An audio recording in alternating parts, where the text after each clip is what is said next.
Olá! Sejam muito bem-vindos! Hoje, a gente vai embarcar numa jornada para entender uma das ferramentas mais importantes para a gente navegar nesse nosso mundo de hoje, o pensamento crítico. A gente vai se basear na obra de Humberto Schubert Coelho para, construir juntos um verdadeiro kit de ferramentas para pensar com mais clareza. Vamos nessa? Para começar, vamos com uma pergunta que, olha, todo mundo já se fez. Quem nunca sentiu aquele incômodo quando alguém questiona algo em que a gente acredita muito? E a primeira reação é ficar na defensiva, quase com raiva. Por que será que isso acontece, né? É justamente essa reação, esse instinto que a gente vai investigar hoje. Bom, o nosso roteiro está traçado. A gente começa falando do dilema das opiniões no mundo de hoje, depois a gente define o que é crítica de verdade, e aí sim, fazemos uma viagem no tempo. Vamos pegar as melhores ferramentas de Sócrates, Kant e William James para lá no final entender por que tudo isso é uma habilidade assim essencial. Pois é, a gente vive num ambiente que parece um grande vale-tudo de opiniões. É só olhar, das redes sociais aos almoços de família, parece que qualquer argumento serve e o mais importante é só defender o nosso lado, não importa como. E o interessante é que isso expõe um reflexo quase que automático nosso. Em vez da gente parar e pensar, será que esse outro ponto de vista tem algo de válido? A nossa tendência é sair correndo atrás de qualquer coisa que reforce o que a gente já pensa. Muitas vezes isso tem menos a ver com buscar a verdade e mais a ver com proteger o nosso ego, sabe? Aquela fantasia de que estar certo é a coisa mais importante do mundo. Então tá, como é que a gente sai dessa armadilha? A resposta é a crítica. Mas calma, não no sentido de ficar apontando defeito em tudo. A crítica como uma ferramenta do pensamento é um método para a gente lidar com um problema super complexo. Como é que a gente justifica aquilo em que acredita sem cair em ciladas lógicas? Esse problema é tão clássico que tem até nome, o trilema de Munchausen.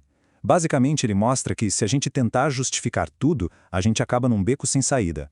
Ou a gente fica perguntando por quê para sempre, o tal do regresso infinito, ou a gente usa o próprio argumento para provar ele mesmo, um círculo lógico, ou, o que é mais comum, a gente simplesmente bate na mesa e diz é assim porque sim, que é a interrupção arbitrária. A crítica, então, nos oferece uma saída para esse trilema. E aqui está o ponto central. A crítica não é um destino.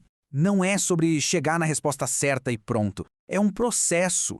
É a atitude de estar sempre buscando, refinando, melhorando as nossas ideias. É um movimento constante, sabe? Não uma foto estática.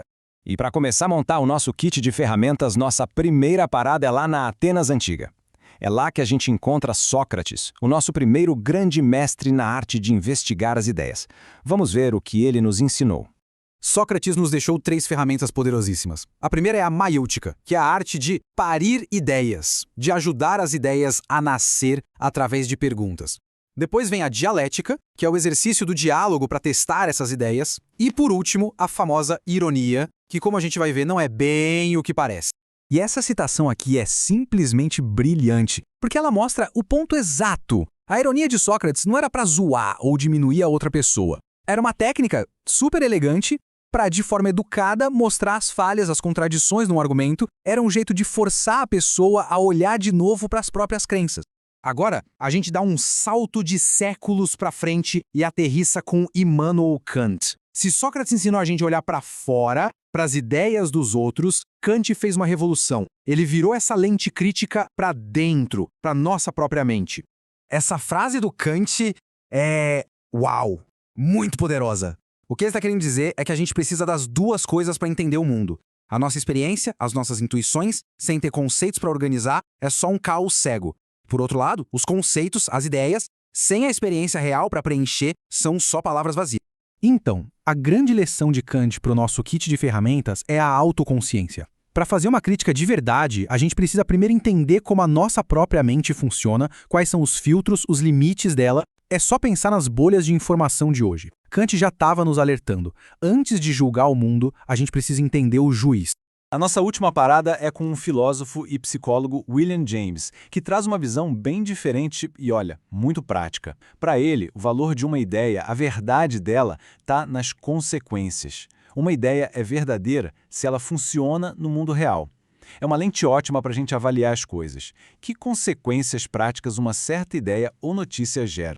E para entender isso, James usa um exemplo perfeito, quase uma parábola moderna. A história de um gato e um espelho. Ela mostra como podem existir diferentes níveis de verdade. e todos eles podem ser válidos dentro de um certo contexto. Imagina a cena. No primeiro momento, o gato vê a própria imagem e acha que é um inimigo. Para ele, ali naquele instante, essa é a verdade.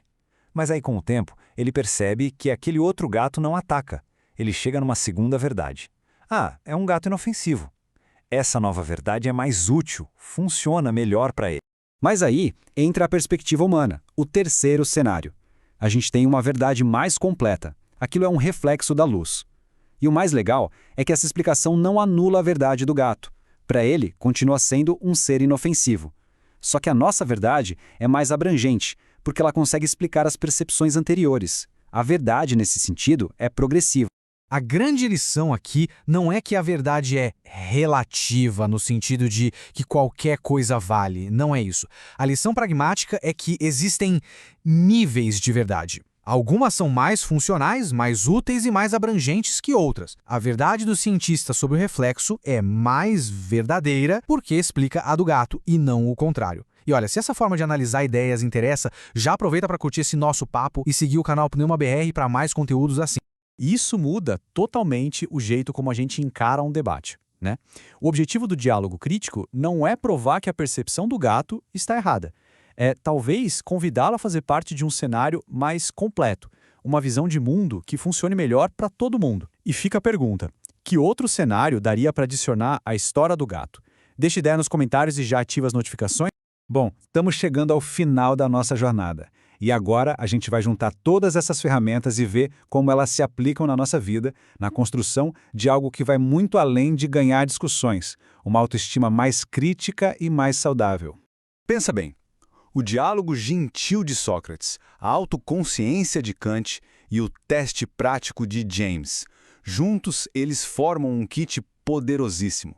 Eles nos dão um caminho para sair daquela guerra de opiniões e transformar uma discordância numa oportunidade de crescimento. E aqui está a grande virada de chave. O objetivo da crítica não é provar que a gente está certo, é ter a coragem e a segurança de abandonar uma crença que já não funciona mais, para abrir espaço para aprender algo novo, para evoluir. Essa é a base de uma autoestima forte de verdade. Como o autor mesmo diz, a crítica é uma ferramenta fundamental demais para ficar guardada, empoeirada na estante. A gente precisa usar. E para terminar, fica a provocação.